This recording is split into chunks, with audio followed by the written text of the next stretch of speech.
प्रिय विद्यार्थियों, आज हम एक अन्य कक्षा में उपस्थित हुए हैं। आज हम पढ़ेंगे कि जैसा कि हमने पिछली कक्षा में भी चर्चा की थी कि आचार्य विश्वनाथ ने साहित्य दर्पण के प्रथम परिच्छेद में अनेक आचार्य के मतों का खंडन किया है। तो उन मतों में से कौन कौन से मत ऐसे हैं जिनका आचार्य विश्वनाथ के द्वारा खंडन हुआ है। तो हम एक मत की चर्चा हम कर चुके हैं, आचार्य मम्मट का, उसको हमने विस्तार से यहाँ पर विचार कर लिया था पिछली कक्षा में।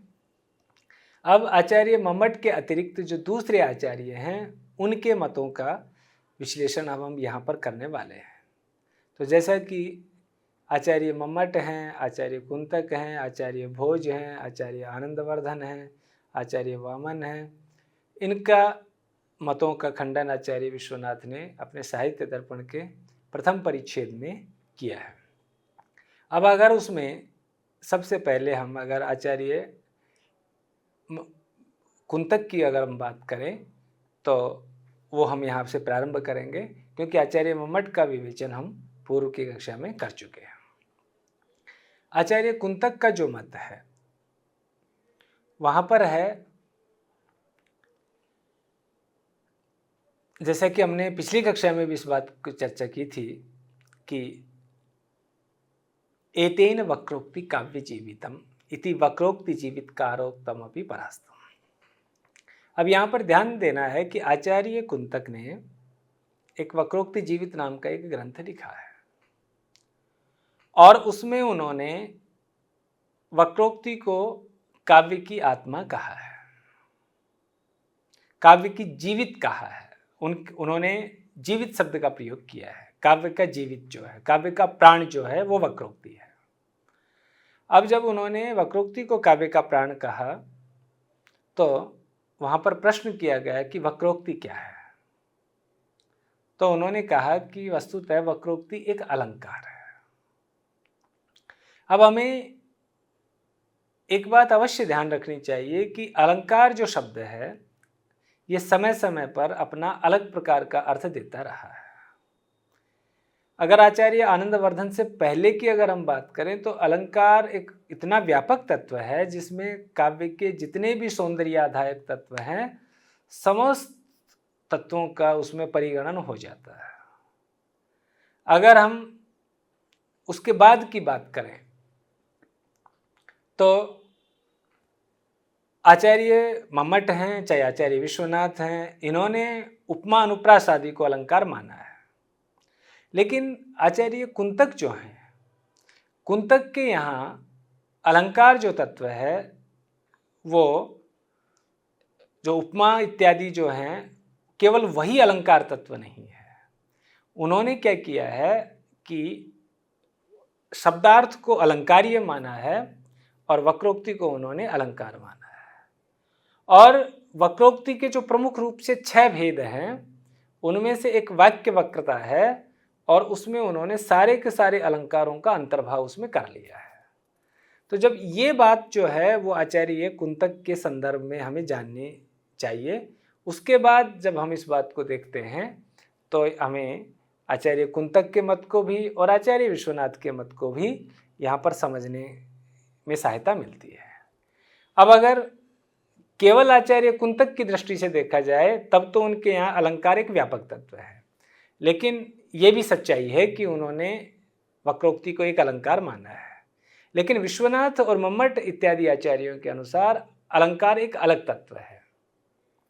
अब यहाँ पर कहते हैं कि वक्रोक्ति काव्य जीवितम इति वक्रोक्ति जीवित कारोक्तम अपि परास्तम, कि जो वक्रोक्ति काव्य का जीवित तत्व है, जीवित तत्व जो होता है वो कदापि अलंकार नहीं हो सकता, क्योंकि विश्वनाथ के अनुसार अलंकार क्या होते हैं, कटक कुंडलादि वत होते हैं। तो कटक कुंडलादि का जो संबंध होता है वो शरीर के साथ होता है, वो स्वरूप आधायक तत्व नहीं होते, वे उत्कर्ष आधायक तत्व होते हैं। तो पहली बात तो ये कि ये जो वक्रोक्ति जो है उसको आप काव्य का प्राण नहीं कह सकते। क्यों नहीं कह सकते? वक्रोक्ति अलंकार रूपत्वात्, वक्रोक्ति क्या है? अलंकार रूप है। अब उसके बाद में एक दूसरा आचार्य आते हैं जिसका नाम है आचार्य भोज। और आचार्य भोज का जो काव्य लक्षण है वो लगभग आचार्य मम्मट से मिलता जुलता है। तो अगर हम आचार्य भोज की अगर हम बात करें तो आप देखेंगे कि उनका काव्य लक्षण है अदोषम गुणवत् काव्यम अलंकारैः अलंकृतम रसान्वितम कवि कुर्वन् कीर्तिम प्रीतिम च विन्दति। क्या तात्पर्य हो गया कि काव्य कैसा होता है? तो कहते हैं अदोषम, इसको ऐसे समझ सकते हैं कि अदोषम काव्यम, पहला तो विशेषण क्या हो गया? अदोषम हो गया। दूसरी बात है गुणवत् काव्यम, ये दूसरा विशेषण हो गया। तीसरा विशेषण है अलंकारैः अलंकृतम काव्यम, अलंकारों से अलंकृत काव्य होता है, ये उसका तीसरा विशेषण हो गया। और चौथा विशेषण हो गया रसान्वितम काव्यम। तो आचार्य विश्वनाथ के अनुसार जो बात आचार्य मम्मट के काव्य लक्षण के खंडन में है उसी रीति से आचार्य भोज का भी खंडन हो जाता है। लेकिन अगर प्रथम दृष्टया अगर हम देखें तो हमें आचार्य मम्मट के काव्य लक्षण से आचार्य भोज का जो काव्य लक्षण है वो कुछ अलग प्रकार का नजर आता है। तो पहले तो हम ये देखें कि आचार्य भोज आचार्य भोज का जो काव्य लक्षण है वो क्या सच में आचार्य मम्मट के काव्य लक्षण से भिन्न है? और दूसरी बात फिर हम ये देखेंगे कि जो तर्क आचार्य विश्वनाथ ने आचार्य मम्मट के काव्य लक्षण को खंडन करने में प्रस्तुत किए हैं, क्या उन्हीं तर्कों से आचार्य भोज का काव्य लक्षण भी खंडित हो जाता है? पहली बात तो यहाँ पर यह है कि आचार्य मम्मट कहते हैं अदोषो शब्दार्थो काव्यम, ये कहते हैं अदोषम काव्यम। इसका मतलब ये तो बिल्कुल सेम है, वहाँ अदोषो कहा था शब्दार्थों के विशेषण के रूप में, यहाँ काव्य का अदोषम, यहाँ बिल्कुल सेम है। तो यहाँ पर भी वही बातें आएंगी कि जब आप अदोषम कह रहे हो तो क्या आप सर्वथा दोष रहित मानते हो? अगर आपने सर्वथा दोष रहित मान लिया तब तो काव्य या तो विरल हो जाएगा या फिर काव्य मिलेगा ही नहीं। दूसरी बात, अगर आप ईषद दोषो शब्दार्थो काव्यम वाली स्थिति अगर ईषद दोष मानते हैं तो सर्वथा दोष रहित जो है वो काव्य नहीं माना जाएगा।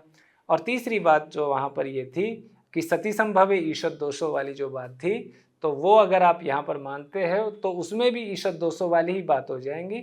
वो हमने पिछली कक्षा में जब आचार्य मम्मट का अदोषो शब्दार्थो काव्यम की विवेचना कर रहे थे तो वहाँ हमने कर लिया था, तो वही स्थिति यहाँ पर भी है। तो जब हम यहाँ अदोषम की बात कर रहे हैं तो जिन तर्कों के आधार पर आचार्य विश्वनाथ ने अदोषो शब्दार्थो काव्यम का खंडन किया था उन्हीं तर्कों से यहाँ पर अदोषम काव्यम भी खंडित हो जाता है। दूसरी बात, यहाँ पर गुणवत् काव्यम कहा गया है, तो यहाँ पर जो है वो मम्मट ने कहा था सगुणो शब्दार्थो काव्यम। तो सारे पक्ष तो वहाँ पर जो आचार्य विश्वनाथ ने मम्मट के काव्य लक्षण को खंडन करने में प्रस्तुत किए थे वो सारे के सारे पक्ष तो वहाँ पर लागू नहीं होंगे, क्योंकि वहाँ पर दो पक्ष थे। एक पक्ष तो ये था कि क्या आपने सगुणो शब्दार्थो काव्यम कहा है तो क्या गुण शब्दार्थ के धर्म हो सकते हैं? तो यहाँ पर इस प्रकार का कोई यहाँ पर विवाद का विषय नहीं है। लेकिन दूसरा जो वहाँ पर कहा गया था कि कभी भी जब हम कोई लक्षण बनाते हैं तो उसमें उत्कर्ष आधायक तत्वों की चर्चा नहीं करनी चाहिए, स्वरूप आधायक तत्वों की चर्चा करनी चाहिए। और यहाँ पर जो गुणवत है वो क्या है? उत्कर्ष आधायक तत्व है, ना कि स्वरूप आधायक तत्व है। इसलिए काव्य में गुणवत विशेषण का प्रयोग नहीं करना चाहिए था काव्य के साथ, इसलिए यहाँ पर यह खंडित हो जाता है। तीसरी बात, अलंकारैः अलंकृतम काव्यम, अलंकारों से अलंकृत जो होता है वो काव्य होता है। अब अलंकारैः अलंकृतम का अभिप्राय क्या बन गया कि अलंकारों से अलंकृत काव्य होना चाहिए। अब यहाँ पर भी वही सेम स्थिति लागू होगी कि अलंकार क्या है? स्वरूपाधायक तत्व है या उत्कर्ष आधायक तत्व है? तो जैसा कि हम चर्चा कर चुके हैं, ये भी उत्कर्ष आधायक तत्व है। तो उत्कर्ष आधायक तत्वों को तो हमें काव्य के लक्षण में लाना ही नहीं चाहिए। इस आधार पर आप अलंकारे अलंकृतम जो है उसको भी आप काव्य के लक्षण में उसका समावेश नहीं कर सकते, क्योंकि वो भी उत्कर्ष आधायक तत्व है, स्वरूप आधायक तत्व नहीं है। अब यहाँ पर एक चौथा जो विशेषण है, अब यहाँ पर जो सबसे विचारणीय पक्ष यह है कि आचार्य मम्मट के काव्य लक्षण में 3 विशेषण थे और आचार्य भोज के काव्य लक्षण में 4 प्रकार के विशेषण हैं। तो यहाँ जो रसान्वितम जो विशेषण है, रसान्वितम काव्यम, ये हमें एक अतिरिक्त लग रहा है। लेकिन प्रिय बच्चों, अगर ध्यान से देखोगे तो अगर ठीक से विचार कर लिया जाए तो रसान्वितम जो भोज ने कहा है वो मम्मट के काव्य लक्षण में स्फुटतया स्पष्ट रूप से दिखाई नहीं देता है, लेकिन सर्वत्र अगर मम्मट की दृष्टि को देखा जाए तो ये रसान्वितम वाली भावना है उसके मम्मट के काव्य लक्षण में सब जगह नजर आती है। जब मम्मट अदोषो शब्दार्थो काव्यम कहते हैं तो मम्मट से पूछा जाता है कि दोष क्या है, तो मम्मट कहते हैं मुख्यार्थ हति दोष है। फिर उनसे जब पूछा जाता है कि मुख्यार्थ क्या है तो मम्मट कहते हैं रसश्च मुख्य है। तो कहने का तात्पर्य क्या हो गया कि ये जो दोष जो हैं वो रस के अपकर्षक जो हैं उनको दोष कहा गया। इसलिए जब आप दोषों की विवेचना करोगे और वहां पर रस की विवेचना ना हो, ऐसा संभव ही नहीं है। जहां पर मम्मट ने सगुणों कहा है तो विश्वनाथ ने भी उस बात की विवेचना की है कि गुण जो हैं वो बिना रस के कभी संभव नहीं होते। गुणों का रस के साथ एक अन्वय व्यतिरेक की संबंध रहता है। तो इस आधार पर भी हम कह सकते हैं कि जब आप गुण की चर्चा करते हो तो बिना रस के गुण कभी रहेंगे ही नहीं। तो जब आपने सगुणों बोल दिया, जब आपने गुणवत बोल दिया, तो इसका मतलब जब सगुणों कहते हैं तो वहां पर रस अपने आप इंक्लूड है, रस अपने आप अंडरस्टूड है, रस अपने आप आ जाएगा। तीसरी बात, जब आप अलंकारे, यहाँ पर अलंकारे अलंकृतम कहते हैं भोज, और मम्मट की दृष्टि से जब हम कहते हैं तो वहां पर कहते हैं अनलंकृति पुनः क्वापि। अब वहां पर मम्मट की अगर भाषा देखी जाए तो मम्मट की भाषा है कि सर्वत्र सा अलंकारो, लेकिन क्वचित स्फुट अलंकार विरहे अपि न काव्यत्व हानि। लेकिन ध्यान देना, इस पर भी एक शर्त है, और वो शर्त क्या है कि कहीं कहीं स्फुट अलंकार के न होने पर भी काव्य होता है, बशर्ते कि वहाँ रस की प्रतीति हो, वहाँ रस की अनुभूति हो रही हो। इसका मतलब अगर रस की अनुभूति हो रही है तो वहाँ पर आपको अलंकारों के स्फुट प्रतीत न होने पर भी वो काव्य मान लिया जाएगा, ये कहने का अभिप्राय है। तो मेरा कहने का अभिप्राय ये था कि भले ही हमें आचार्य भोज के काव्य लक्षण में एक विशेषण अतिरिक्त नजर आ रहा है और मम्मट में एक विशेषण कम नजर आ रहा है, क्योंकि आचार्य विश्वनाथ ने साहित्य दर्पण में आचार्य भोज का अलग प्रकार से कोई खंडन नहीं किया है, उन्होंने उसी बात को कहा है। लेकिन एक मतलब जिन तर्कों के आधार पर हम आचार्य मम्मट के काव्य लक्षण के खंडन को समझते हैं, उन्हीं तर्कों के आधार पर हम आचार्य भोज के काव्य लक्षण का खंडन भी समझेंगे। लेकिन यहाँ एक विशेषण जो अतिरिक्त है उसमें केवल दिखने न दिखने की बात है, अर्थात आचार्य भोज के काव्य लक्षण में वो हमें नजर आता है और आचार्य मम्मट के काव्य लक्षण में वो नजर नहीं आता। इसलिए कहते हैं रसान्वितम कवि कुर्वन कीर्तिम प्रीतिम च वंदति। इस प्रकार के काव्य को करता हुआ, अर्थात अदोषम काव्यम, गुणवत् काव्यम, अलंकारई अलंकृतम काव्यम, रसान्वितम काव्यम कुर्वन कवि कीर्तिम प्रीतिम च विंदति। कवि कीर्ति और प्रीति को प्राप्त करता है। अब उसके बाद एक बहुत महत्वपूर्ण पक्ष है और वो है आचार्य आनंदवर्धन के मत का खंडन। आचार्य आनंदवर्धन, जैसा कि हम जानते हैं कि वो ध्वनि सिद्धांत के प्रतिष्ठापक आचार्य हैं, संस्कृत काव्यशास्त्र की परंपरा में बहुत बड़े आचार्य हैं। उनके ग्रंथ ध्वन्यालोक की चर्चा भी बहुत सारे स्थलों पर हमने सुनी है, देखी है। बहुत बड़े आचार्य हैं और पिछली कक्षा में जहाँ हमने पढ़ा था वहाँ पर आचार्य विश्वनाथ ने स्वयं आचार्य आनंदवर्धन को वहाँ पर अपने समर्थन के रूप में वहाँ पर प्रस्तुत भी किया था। लेकिन अब यहाँ पर आचार्य आनंदवर्धन के मत का यहाँ पर खंडन कर रहे हैं। यहाँ पर एक चीज़ हमें देखनी है कि आचार्य मम्मट के काव्य लक्षण का खंडन किया है आचार्य विश्वनाथ ने, आचार्य भोज के काव्य लक्षण का खंडन किया है, लेकिन आचार्य कुंतक के काव्य लक्षण का खंडन नहीं किया। उनका काव्य लक्षण कुछ और है, उनके काव्य मत का खंडन है। इसी प्रकार से यहाँ भी आचार्य आनंदवर्धन के काव्य लक्षण का खंडन नहीं हो रहा है, आचार्य आनंदवर्धन के एक मत का खंडन हो रहा है। अब देखिए क्या है, सबसे पहले कहते हैं कि काव्यस्यात्मा ध्वनि इति तत्किम वस्तु अलंकार रसादि लक्षण स्त्री रूपो ध्वनि काव्य आत्मा उत रसादि रूप मात्रे वा।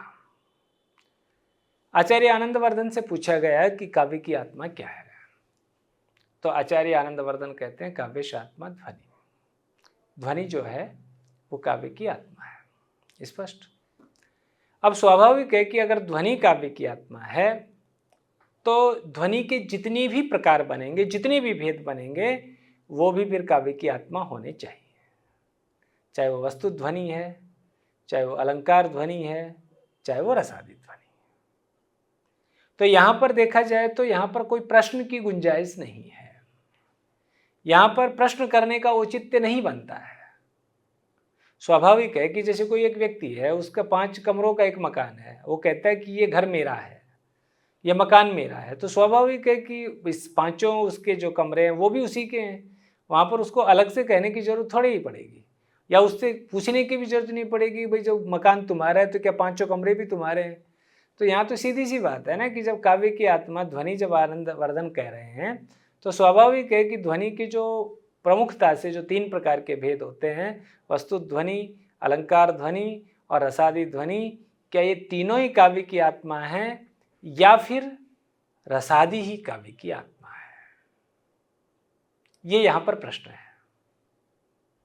स्पष्ट हो गया। आचार्य आनंदवर्धन कहते हैं काव्य की आत्मा ध्वनि है, और ध्वनि के प्रमुख रूप से 3 भेद होते हैं, एक वस्तु मात्र ध्वनि, एक अलंकार ध्वनि, एक रसादि ध्वनि। अब जो 3 प्रकार के जो भेद हैं, तो आचार्य विश्वनाथ जब इतनी सी बात आचार्य आनंदवर्धन की ओर से आ गई तो वहाँ पर फिर आचार्य विश्वनाथ उनसे एक प्रश्न करते हैं कि ये बताओ कि वस्तु अलंकार रसादि तीनों ही ध्वनियाँ काव्य की आत्मा है या केवल रसादि ध्वनि काव्य की आत्मा है। अब आनंदवर्धन तो वहाँ पर उत्तर देने के लिए जीवित है नहीं। अब वहाँ पर अगर कोई आनंदवर्धन का अनुयायी वहाँ पर उपस्थित हो और वो कहता है, और जैसा कि सामान्य रूप से अगर हम इस पर विचार करें तो हमें भी लगता है कि जब ध्वनि काव्य की आत्मा है तो स्वाभाविक ध्वनि के जितने भी भेद होंगे वो भी काव्य की आत्मा ही होंगे। तो कहते हैं कि अगर तुम तीनों को काव्य की आत्मा कहते हो, अगर आनंदवर्धन के पक्ष की ओर से कहा जाए, उनकी परंपरा का कोई व्यक्ति ये कहे कि तीनों ही अगर काव्य की आत्मा है, वस्तु भी काव्य की आत्मा है, अलंकार भी काव्य की आत्मा है, रसादि भी काव्य की आत्मा है, तो ठीक नहीं है, न आद्य है। क्यों नहीं है? प्रहेलिका आदो अतिव्याप्ते, फिर तो प्रहेलिका आदि में अतिव्याप्ति हो जाएगी। क्योंकि प्रहेलिका में भी क्या होता है ना, जिसको आचार्य आनंदवर्धन वस्तु ध्वनि कह रहे हैं, कुछ कुछ वैसा ही प्रहेलिका आदि में भी हो जाएगा। और आचार्य विश्वनाथ की दृष्टि से देखा जाए तो प्रहेलिका और वस्तु ध्वनि में किसी प्रकार का कोई अंतर ही नहीं है। जब हम कोई प्रहेलिका कहते हैं तो स्वाभाविक है कि उसका एक अन्य अर्थ भी आता है, और वो अन्य अर्थ जो है वो वाच्य होता नहीं है। तो कहने का मतलब है कि फिर काव्य में और प्रहेलिका आदि में क्या अंतर हो जाएगा। इसलिए तीनों को तो काव्य की आत्मा नहीं कहना चाहिए, क्योंकि अगर वस्तु आदि ध्वनि को भी, अगर वस्तु ध्वनि को भी अगर आपने काव्य की आत्मा कहा तो फिर इसका मतलब क्या हो जाएगा, अलंकार को अगर आपने काव्य की आत्मा कहा तो फिर तो प्रहेलिका आदि में अतिव्याप्ति हो जाएगी। और द्वितीयश्च ओम इति ब्रूम है, और केवल आपने रसादि ध्वनि को काव्य की आत्मा माना तो हम फिर आपके साथ हैं, हम इसको मानने के लिए तैयार हैं, हम आपके साथ हैं। तो कहते हैं क्या है, तो कहते हैं कि जो आपने ध्वनि को के 3 प्रकार के भेद बताए, उसमें तीनों भेदों को काव्य की आत्मा मानने के लिए हम तैयार नहीं हैं। हाँ, केवल आप रसादी ध्वनि को काव्य की आत्मा मानो तो हम तैयार हो जाएंगे।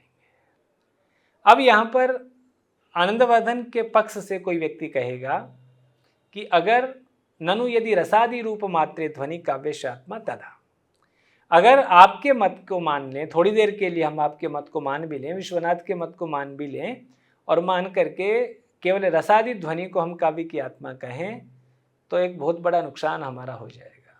कह रहा क्या नुकसान हो जाएगा? कहते हैं कि एक हमारे एक प्रसिद्ध पद्य है, वो पद्य प्राकृत का है।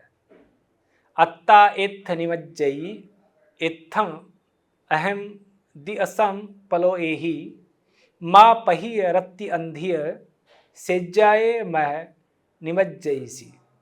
अगर इसकी हम संस्कृत छाया करें तो श्वश्रुरत्र निमज्जति अत्र हम दिवसक एव प्रलोकय माँ पथिक रात्रि अंध सय्यायाम मम निमंक्षसी।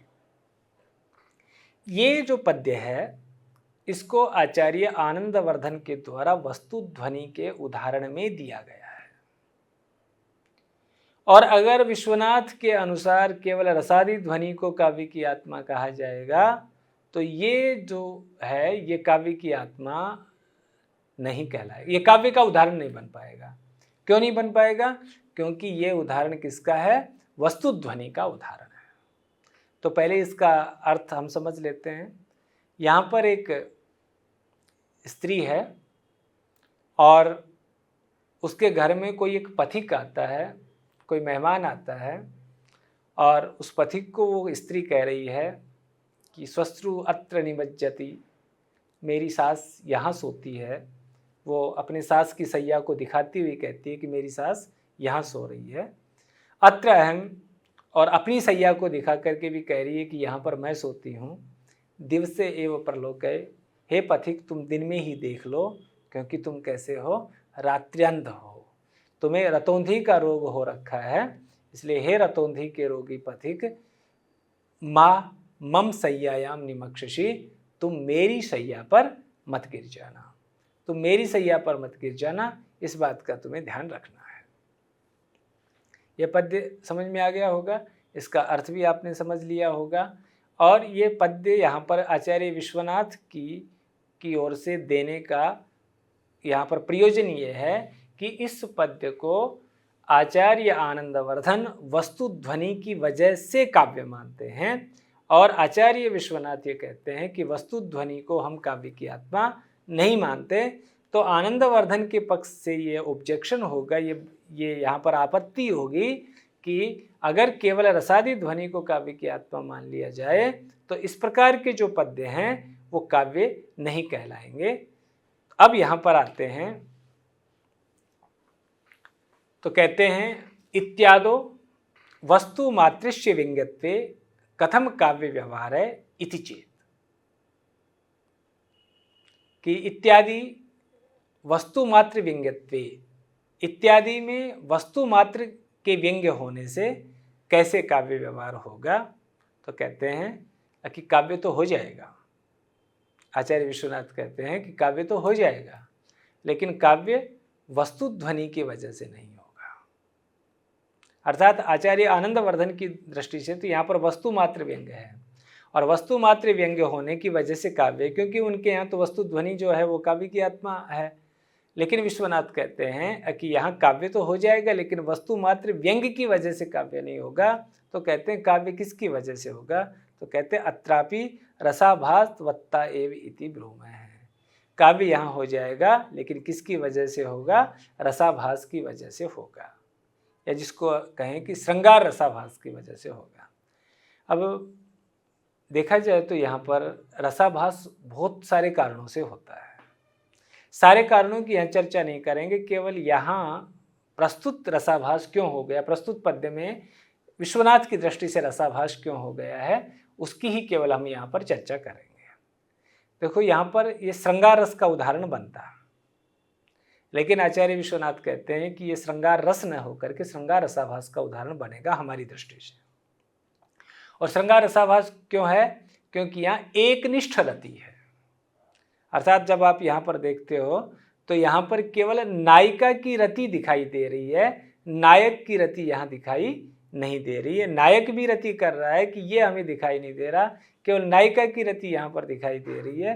तो इसलिए यहाँ पर ये रसाभास का उदाहरण होगा, रस का उदाहरण, सॉरी, ये वस्तुध्वनि का उदाहरण नहीं होगा, ये यहाँ कहने का अभिप्राय है। तो कुल मिलाकर के क्या कंक्लूजन निकला कि आचार्य आनंदवर्धन कहते हैं कि काव्य की आत्मा ध्वनि है। आचार्य विश्वनाथ पूछते हैं कि अगर ध्वनि काव्य की आत्मा है तो क्या ध्वनि के जो तीनों भेद हैं वो भी काव्य की आत्मा है, या फिर केवल रसादी ध्वनि काव्य की आत्मा है? अगर रसादी ध्वनि को काव्य की आत्मा मानते हो तो हम स्वीकार करते हैं, लेकिन तीनों भेदों को काव्य की आत्मा मानते हो तो हम स्वीकार नहीं करते, क्योंकि प्रहेलिका आदि में भी फिर अतिव्याप्ति हो जाएगी। यहाँ पर आचार्य विश्वनाथ कहते हैं कि ये जो पद्य है, भले ही आपकी दृष्टि से आपने इसको वस्तु ध्वनि का पद्य माना है, लेकिन हम इसको रसाभास मानते हैं, श्रृंगार रसाभास मानते हैं, और श्रृंगार रसाभास की वजह से हम इसमें काव्यत्व मानते हैं, ये कहने का अभिप्राय है। तो काव्यत्व तो होगा, लेकिन अगर आनंदवर्धन की दृष्टि से देखोगे तो वस्तु ध्वनि की वजह से इस पद्य में काव्य है, आचार्य विश्वनाथ की दृष्टि से रसाभास की दृष्टि से काव्य है, इसलिए काव्य होगा, लेकिन वस्तु ध्वनि की वजह से नहीं, अपितु रसाभास की दृष्टि से। और रसाभास भी कैसा? श्रृंगार रसाभास की वजह से काव्य होगा। दूसरी बात, अगर आपने वस्तु ध्वनि और अलंकार ध्वनि को भी काव्य की आत्मा मान लिया तो भी एक बड़ी समस्या आपके यहाँ हो जाएगी। और बड़ी समस्या क्या हो जाएगी कि कोई व्यक्ति कह रहा है कि देवदत्तो ग्रामम याति, देवदत्त गांव जाता है। अब ध्यान देना, जा रहा है तो स्वाभाविक है कि देवदत्त के जो नौकर इत्यादि हैं वो भी उसके साथ गांव जाएंगे, उसका घोड़ा इत्यादि है वो भी गांव जाएंगे, ठीक है, उसके अन्य जो सहायक लोग हैं वो भी गांव जाएंगे। तो फिर तो इसको भी वस्तु ध्वनि होने के कारण से काव्य की आत्मा मान लो। तो ये पक्ष एक बन सकता है आचार्य विश्वनाथ की दृष्टि से।